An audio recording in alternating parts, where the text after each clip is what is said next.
हर attempt के पहले एक ही क्वेश्चन आता है, ग्रुप 1 देना है या ग्रुप 2 देना है या दोनों ग्रुप को साथ में देना है।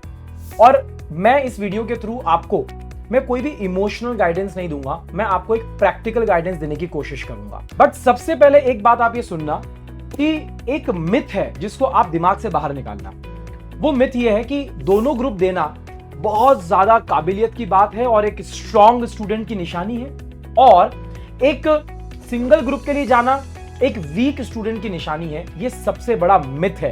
तो सबसे पहले तो इस थॉट को अपने दिमाग से बाहर करना, क्योंकि पता है कि दोनों ग्रुप देना है, एक ग्रुप देना है, ये बात कोई एक सिंगल फैक्टर पे डिपेंड नहीं करता है। ये डिपेंड करता है आपके प्रिपरेशन लेवल पे, कितना टाइम आपके पास में अवेलेबल है, आपकी कॉन्सेप्ट क्लैरिटी कितनी है और आपका मेंटल स्टेमिना कितना है, इस बात पे डिपेंड करता है।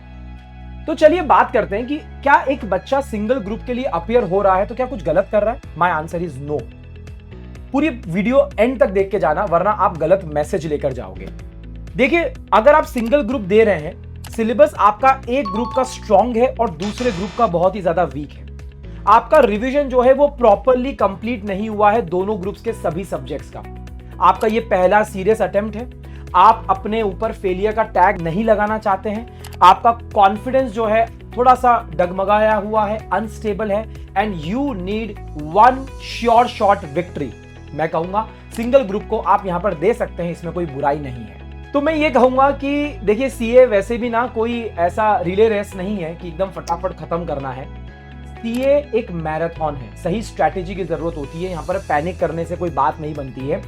अगर आप चाहते हो कि मैं धीरे धीरे इस सफर में आगे बढ़ूं और आपको अपनी कैपेबिलिटी के ऊपर भरोसा है, आपको पता है आप क्या कर रहे हो, तो इस मैराथन में अगर आप एक ग्रुप भी क्लियर करते हो तो आपका मोमेंटम बिल्ड होता है। और ऐसी स्थिति में मैं बच्चों को सजेस्ट करता हूं, go for one group, single group कोई इशू की बात नहीं है। चलिए अब दोनों ग्रुप्स की बात करते हैं कि अगर दोनों ग्रुप्स देने की इच्छा है तो पहले अपने आप से कुछ क्वेश्चन पूछने पड़ेंगे आपको। पहला, क्या दोनों ग्रुप का आपका सिलेबस पूरा 90 to 100% कॉम्प्रिहेंसिवली आपने कवर किया है कि नहीं किया है? क्या आपके मिनिमम 2 रिविजन्स आप कर सकते हो? क्या आपके पास में इतना समय है? क्या आपने मॉक टेस्ट दिए हैं, राइटिंग प्रैक्टिस करी है? क्या समय समय पर टाइम मैनेजमेंट आपका बेहतर हुआ है, अच्छा हुआ है या फिर नहीं हुआ है? सबसे पहले ये आपको एक इमोशनल लेवल पे भी क्वेश्चन अपने आप से पूछने पड़ेंगे। और अगर आप मुझसे पूछेंगे कि सर प्रैक्टिकली हमारे पास में क्या क्या बेनिफिट मिल सकते हैं दोनों ग्रुप के लिए अपीयर होने के लिए, सबसे पहला आर्टिकलशिप आपकी जल्दी स्टार्ट हो सकती है। अगर आप दोनों ग्रुप क्लियर होते हैं इन वन गो या फिर in your second attempt, whatever it is, but if you clear both the groups then you can start your articleship then and there immediately. आपको जो अगले अटेम्प्ट के 3 महीने का 4 महीने का जो गैप है रिजल्ट तक वेट करने का, वो आपका समय बचेगा। The second one is eligibility for rank. Yes, अगर आप दोनों ग्रुप्स पास होते हो, एक साथ में आप दोनों ग्रुप्स को निकालते हो in one sitting, then you are eligible for all India ranks. अब ऑल इंडिया रैंक्स आपको मार्केट में कहां खड़ा करती है, आर्टिकलशिप में कहां खड़ा करती है, आपको बिजनेस के लिए, अपॉर्चुनिटीज के लिए, जॉब सेगमेंट में कहां खड़ा करती है? Very simple, all India rankers को एक अलग तवज्जो दिया जाता है, ये बात आप लोगों को पता है। चाहे बिग 4 में आर्टिकलशिप्स करने की बात हो, चाहे टॉप पार्टनरशिप फॉर्म्स के अंदर, एलएलपी फॉर्म्स के अंदर आप प्रैक्टिस करने के मकसद से जा रहे हो, या फिर लिंक्डइन की विजिबिलिटी की बात हो, या फिर आपका कॉर्पोरेट ब्रांड के साथ में, बड़े एमएनसी के साथ में आपको जुड़ना है। अरे यार, एक सिंपल सी बात है कि रेज्यूमे में आपका वेटेज जो रहेगा ना, वो ऑल इंडिया रैंक का एक अलग ही लेवल का रहता है। अब मैं इसमें 2 चीज और ऐड करना चाहूंगा। अगर आप दोनों ग्रुप्स को क्लियर करते हैं तो मैं इसको कनेक्ट करना चाहूंगा फाइनल की एलिजिबिलिटी के साथ में। देखो यार, हम लोग ना अपॉर्चुनिटी कॉस्ट को बहुत अच्छे से समझते हैं। आप जितनी जल्दी फाइनल के अटेम्प्ट के लिए एलिजिबल होंगे, उतने महीने का पैसा एक्स्ट्रा आएगा बीइंग अ चार्टर्ड अकाउंटेंट।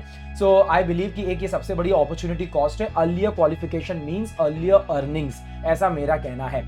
तो फाइनल की अटेम्प्ट की eligibility, and the second point is industrial training का भी आपको एलिजिबिलिटी अर्ली मिल जाती है, जो कि आप आर्टिकलशिप पीरियड के एंड में कर सकते हो। तो आई थिंक ये भी अपने आप में एक सबसे बड़ा बेनिफिट है। अब ना मैं एक ऑनेस्ट रिव्यू एंड में आप लोगों को देना चाहता हूं, एक ऑनेस्ट सीरीज ऑफ क्वेश्चंस जो आप लोगों को सोचना चाहिए, एक एडवाइस भी कह सकते हो, it could be a strategic advice. See I would say दोनों ग्रुप की average and below average preparation करने से बढ़िया आप एक ग्रुप के लिए भी जा सकते हैं। लेकिन मैंने आपको लिस्ट डाउन करा है कि यहाँ पर कौन कौन से बेनिफिट्स है जो आपको डायरेक्टली दोनों ग्रुप को पास करने के बाद में मिलते हैं।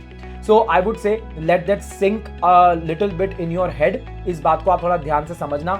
अगर दोनों ग्रुप एवरेज प्रिपरेशन के साथ में दोगे तो रिजल्ट एक ग्रुप का भी पास नहीं आएगा, दोनों का फेल आएगा।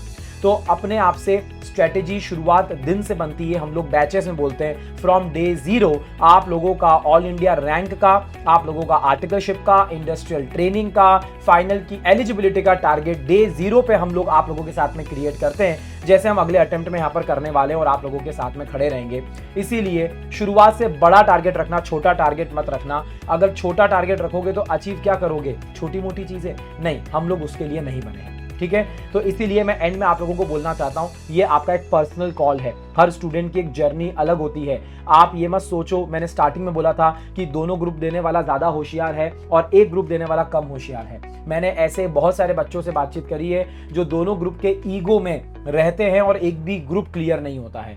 अगर आपको अपनी कैपेसिटी पता है, बिल्कुल शर्म मत करना, बिल्कुल शर्म मत करना और एक ग्रुप के लिए जाना और जी जान लगा के तैयारी करके आप पास हो जाना। लेकिन आपको पता है आपके पास में समय है, आप राइटिंग प्रैक्टिस कर पाओगे, मॉक टेस्ट दे पाओगे, क्लासेस खत्म कर चुके हो, 2 रिवीजन आप कर चुके हो, आपने डे 0 से सही मेंटरशिप के अंदर अगर आप लोगों ने काम किया है, पढ़ाई करी है, then go for both the groups. उसके जैसा कुछ भी नहीं है बेटा। दोनों ग्रुप्स देकर फटाफट ऑल इंडिया रैंक लाओ और फाइनल में हम लोग यहाँ पर मिलते हैं, ठीक है। सो मैं एंड में बस ये बोलना चाहूंगा, आप लोग भी मुझे कमेंट करके बताइएगा आप लोग क्या सोच रहे हैं। Do you want to go for group 1 और बोथ द ग्रुप्स?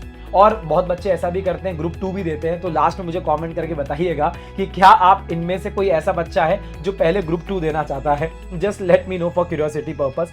बाकी हम लोग मिलेंगे नेक्स्ट वीडियो के अंदर। बस मुझे यही आप लोगों से बात करनी थी। See you then, bye bye and take care.